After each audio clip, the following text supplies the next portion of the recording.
एक जमाना था मित्रों कि भारत के जीडीपी में बंगाल का योगदान 10.5% था और तीसरे नंबर पर था।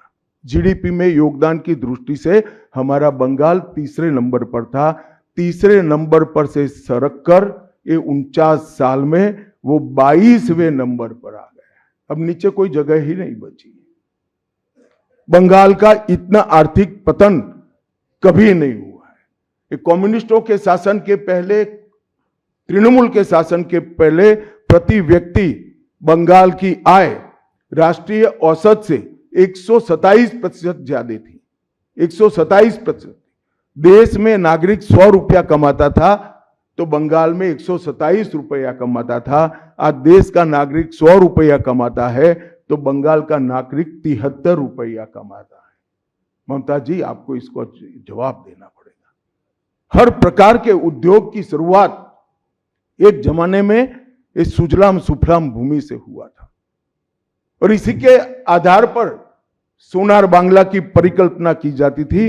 वो बंगाल में आज भ्रष्टाचार, घुसपैठ और टोलबाजी के कारण सारी इंडस्ट्री वापिस जा रही है। बंगाल एक जमाने में सब बात में सबसे पहले था। सबसे पहला मोटर कारखाना पश्चिम बंगाल में लगा। सबसे पहला पावर प्लांट 1887 में बंगाल में लगा। सबसे पहली कोयलरी बंगाल में आई। सबसे पहला स्टील प्लांट बंगाल में लगा। देश की सबसे पहली हाई राइज बिल्डिंग बंगाल में बनी। देश के सबसे पहली जूट मिल बंगाल में बनी। देश की पहली मेट्रो ट्रेन बंगाल में आई। एक ही शहर में 2 पोर्ट एक ही जगह है, बंगाल में है।